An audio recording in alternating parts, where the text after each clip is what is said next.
मैं हूँ प्रिया यादव और आज हम पढ़ेंगे इलेक्ट्रिसिटी में लेक्चर नंबर 2, जिसमें हम पढ़ेंगे ओम्स लॉ के बारे में, रेजिस्टेंस के बारे में और combination of resistance, that is series combination और पैरेलल कॉम्बिनेशन। तो आइए पढ़ते हैं हम सबसे पहले Ohm's law. The Ohm's law was given by the German scientist George Simon Ohm. Ohm's law एक जर्मन साइंटिस्ट है हमारे सर जॉर्ज साइमन ओम, उन्होंने दिया था। ओम्स लॉ कहता है क्या है basically? It states that the current flowing in a conductor is directly proportional to the potential difference applied, keeping physical conditions constant, that is temperature, pressure, length, etc. Ohm's law basically ये कहता है कि किसी भी conductor में जो potential difference होगा, current उसके डायरेक्टली प्रोपोर्शनल होगा। बस कंडीशन ये है कि उसका जो फिजिकल कंडीशन है वो कांस्टेंट होनी चाहिए, दैट मीन्स वो चेंज नहीं होनी चाहिए। फिजिकल कंडीशंस में क्या आती हैं? Temperature, pressure, length etcetera. अगर ये सारी चीज़ें कांस्टेंट रहेंगी तो किसी भी कंडक्टर में जो भी करंट फ्लो करेगा वो पोटेंशियल डिफरेंस के डायरेक्टली प्रोपोर्शनल होगा। अगर हम इसका मैथमेटिकल एक्सप्रेशन देखें तो V is directly proportional to I। जब हम प्रोपोर्शनलिटी का सिंबल हटाते हैं तो हम एक रेजिस्टेंस ऐड करते हैं which is called resistance is a constant, जिसे हम ऐड करते हैं ओम्स लॉ में। तो यहाँ से हमें जो ओम्स लॉ का मैथमेटिकल एक्सप्रेशन मिलता है वो मिलता है V इक्वल टू IR। अब अगर हम ओम्स लॉ का ग्राफ देखें तो ओम्स लॉ का ग्राफ एक स्ट्रेट लाइन होता है। ये स्ट्रेट लाइन क्यों होता है कि हमने जैसे ओम्स लॉ में पहले ही पढ़ा कि जो करंट फ्लो होगा किसी भी कंडक्टर में वो पोटेंशियल डिफरेंस के डायरेक्टली प्रोपोर्शनल होगा। दैट मीन्स अगर हम करंट को इंक्रीज़ करें तो पोटेंशियल डिफरेंस भी इंक्रीज़ होगा, या पोटेंशियल डिफरेंस को इंक्रीज़ करें तो करंट भी इंक्रीज़ होगा। तो अगर हम इस कंडीशन में जो ग्राफ बनाएंगे हमें वो एक स्ट्रेट लाइन का ग्राफ मिलेगा। Now resistance. रेजिस्टेंस क्या होता है? Electrical resistance is the property which opposes the flow of charge और करंट इन द कंडक्टर। किसी भी कंडक्टर में हमें पता है कि जो करंट फ्लो करता है, तो किसी भी कंडक्टर में जब करंट फ्लो करेगा तो उस कंडक्टर की वो प्रॉपर्टी जो कि उस चार्ज या करंट के फ्लो को अपोज करे, उसी प्रॉपर्टी को हम रेजिस्टेंस कहते हैं। अगर हम दूसरे शब्दों में बात करें तो ओम्स लॉ के अकॉर्डिंग हमें पता है V इक्वल टू IR होता है, या हम यहाँ से हम एक और एक्सप्रेशन डराइव कर सकते हैं, that is R equal to V upon I। Hence, the ratio of potential difference applied to the conductor to the current flowing in the conductor is also called electrical resistance. That means अगर हम potential difference और current का ratio लेंगे तो ये ratio भी हमारे electrical resistance के बराबर होता है। SI unit of resistance is ohm which is represented by the omega. इसके अलावा भी जो रेजिस्टेंस की जो बिगर यूनिट्स हैं वो हैं किलो ओम, मेगा ओम, जिसे हम फर्दर पढ़ेंगे। अब आता है dependency of resistance on other factors, कि जो रेजिस्टेंस है किसी भी वायर या कंडक्टर का वो किस फैक्टर्स पर डिपेंड करता है, और फिर यहीं से हम पढ़ेंगे कि स्पेसिफिक रेजिस्टेंस क्या होता है। At constant temperature the resistance of a wire depends upon the following factors. जैसा कि हमने पहले ही पढ़ा कि जो हम ओम्स लॉ जो था हमारा वो कांस्टेंट कंडीशन पे अप्लाई होता था। तो अगर हम यहाँ पे कांस्टेंट टेम्परेचर की बात करें कि जब हमारा टेम्परेचर कांस्टेंट रहेगा तो इस कंडीशन में जो किसी भी वायर का रेजिस्टेंस है वो फॉलोइंग फैक्टर्स पर डिपेंड करता है। तो पहला फैक्टर है जिस पर रेजिस्टेंस डिपेंड करेगा वो है length of wire. The resistance of a wire is directly proportional to its length, कि कोई भी वायर होगा तो उसका रेजिस्टेंस उसके लेंथ से डायरेक्टली प्रोपोर्शनल होगा। दैट मीन्स अगर हम करंट वायर की लेंथ को इंक्रीज़ करेंगे तो उसका रेजिस्टेंस भी इंक्रीज़ होगा, और ये है इसका mathematical expression. Then the second factor is thickness or cross section area of wire. The resistance of a wire is inversely proportional to its thickness or cross section area. किसी भी wire का जो resistance होता है वो उसकी thickness या cross section area के इन्वर्सली प्रोपोर्शनल होता है। इन्वर्सली प्रोपोर्शनल मीन्स अगर हम किसी भी वायर का क्रॉस सेक्शन एरिया या थिकनेस को इंक्रीज़ करेंगे तो उसका जो रेजिस्टेंस फैक्टर होगा वो जस्ट अपोजिट होगा। अगर हम क्रॉस सेक्शन एरिया को इंक्रीज़ करेंगे तो रेजिस्टेंस डिक्रीज़ होगा, और अगर हम क्रॉस सेक्शन एरिया को डिक्रीज़ करेंगे तो रेजिस्टेंस इंक्रीज़ होगा, और इसका मैथमेटिकल एक्सप्रेशन ये है। Now the third factor is material of the wire. The resistance of a wire also depends upon its material. As the material of wire varies its resistance also varies. किसी भी wire का resistance उसके material पे भी depend करता है कि जो वायर है वो किस मटेरियल से बना है, whether it is of copper, silver और एल्यूमिनियम। तो जैसे ही हम मटेरियल को वैरी करेंगे या चेंज करेंगे, वैसे ही रेजिस्टेंस भी वैरी करेगा किसी भी वायर का। अब अगर हम जो हमने फर्स्ट एंड सेकंड इक्वेशंस पढ़े उन्हें अगर हम कंबाइन करें तो हमें जो मैथमेटिकल एक्सप्रेशन मिलेगा that is R is directly proportional to L by A. और अगर हम इस प्रोपोर्शनैलिटी को सिंबल को हटाएंगे तो हम एक कांस्टेंट ऐड करते हैं which is called rho, that is R equal to rho L by A. और यहाँ पे R resistance of the wire है, L is the length of the wire, A is cross section area of wire and rho is specific resistance of wire. जो rho होता है इसे हम specific resistance बोलते हैं वायर का। Now from equation third we can find that rho equal to R A by L.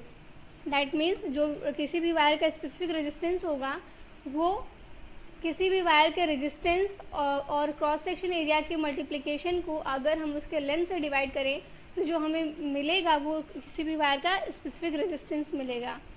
SI unit of specific resistance is ohm metre. Now combination of resistances. अगर हमारे पास resistance है तो ज़रूरी नहीं कि हम एक वायर में एक ही रेजिस्टेंस ऐड करेंगे, हमें वायरिंग करनी है घर में तो उसमें रेजिस्टेंस भी यूज़ करते हैं किसी भी सर्किट में। तो जो भी रेजिस्टेंस का कॉम्बिनेशन किया जाता है किसी भी सर्किट में या कंडक्टर में वो दो टाइप्स में किया जाता है, एक सीरीज कॉम्बिनेशन और एक parallel combination. So let's study the series combination. In series combination, a number of resistances are connected one to one end after the another. That is, in such a way that second end of each resistance is connected to the first end of the next resistance. Series combination में जितने भी हम resistance को combine करते हैं या add करते हैं तो उसको एक के बाद एक ऑल्टरनेट ऐड करते हैं। मतलब किसी भी रेजिस्टेंस का जो एंड होगा वो सेकेंड रेजिस्टेंस के स्टार्टिंग या फर्स्ट पॉइंट से ऐड होगा। In series combination same current flows through all the resistances. किसी भी सीरीज कॉम्बिनेशन में जो करंट की वैल्यू होती है वो हर रेजिस्टेंस के लिए सेम होती है। दैट मीन्स हर रेजिस्टेंस के अक्रॉस जो करंट फ्लो करेगी वो इक्वल होगी। अगर हम सीरीज कॉम्बिनेशन का डायग्राम देखें तो यहाँ पे हम देख सकते हैं कि सीरीज कॉम्बिनेशन का डायग्राम कुछ ऐसा होता है। यहाँ पे हम क्लियरली नोटिस कर सकते हैं कि जो R1 का एंड है वो R2 के स्टार्टिंग पॉइंट से ऐड है, जो R2 का स्टार्टिंग पॉइंट है वो R2 का एंडिंग पॉइंट वो R3 के स्टार्टिंग पॉइंट से ऐड है। अगर ऐसे ही n नंबर ऑफ रेजिस्टेंस को हम ऐड करें तो उनका जो कॉम्बिनेशन होगा वो सेम टाइप का होगा। अब अगर हम n नंबर ऑफ रेजिस्टेंसेस को अगर कंबाइन करते हैं सीरीज में तो अगर हमें उनका इक्विवेलेंट रेजिस्टेंस निकालना होगा तो हम कैसे फाइंड आउट करेंगे। Let three resistance R1, R2, R3 be connected in series, then by Ohm's law हमें पता है कि V इक्वल टू IR होता है। तो अगर हमने पहले ही पढ़ा कि करंट सेम है तो दैट मीन्स उसका पोटेंशियल डिफरेंस हर रेजिस्टेंस के अक्रॉस डिफरेंट होगा। तो अगर हम R1 के across potential difference find out करेंगे तो वो होगा IR1, R2 के अक्रॉस पोटेंशियल डिफरेंस होगा IR2 और R3 के अक्रॉस पोटेंशियल डिफरेंस होगा IR3। अगर हम टोटल पोटेंशियल निकालें पूरे सीरीज कॉम्बिनेशन का तो V equal to V1 plus V2 plus V3 हम लिख सकते हैं। अब हमें पता है कि जो V1, V2, V3 की हमने वैल्यू निकाल ली है वो है IR1, IR2 और IR3 रिस्पेक्टिवली। अगर हम इन्हें ऐड कर देंगे then V equal to IR1 plus IR2 plus IR3।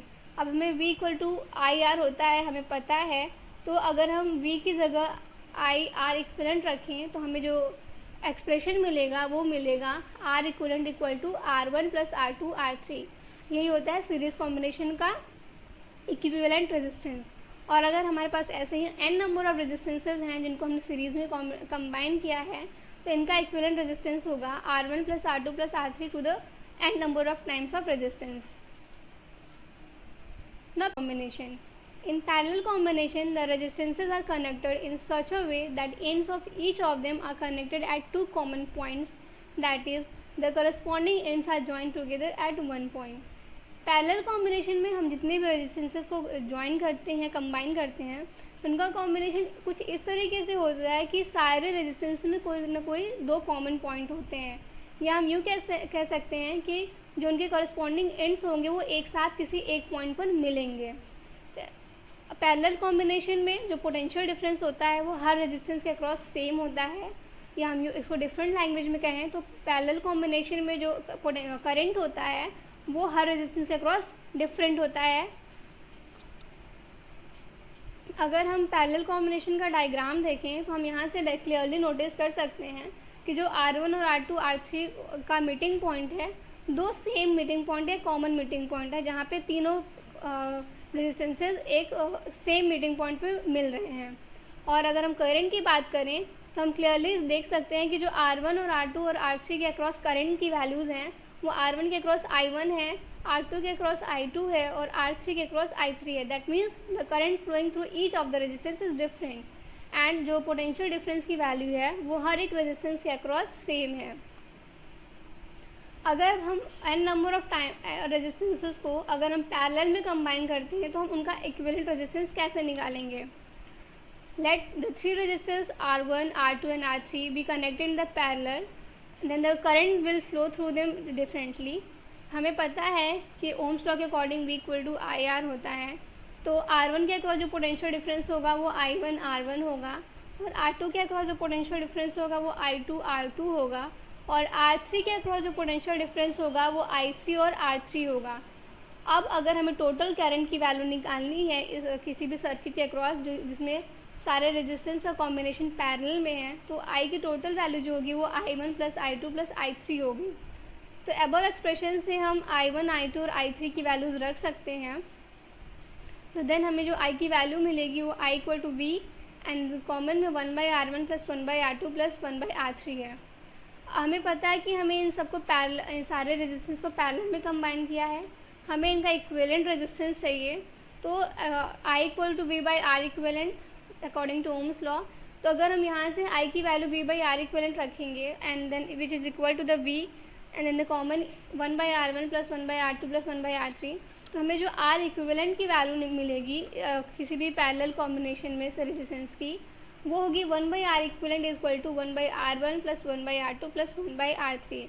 That means कि जो भी इक्विवेलेंट रेजिस्टेंस मिलेगा हमें इस फॉर्म का मिलेगा। अगर ऐसे ही हम n नंबर ऑफ रेजिस्टेंसेस को पैरेलल में कंबाइन करेंगे तो उनका पैरेलल कॉम्बिनेशन जो होगा इक्विवेलेंट में कुछ 1/n टाइम्स ऑफ रेजिस्टेंसेस होगा।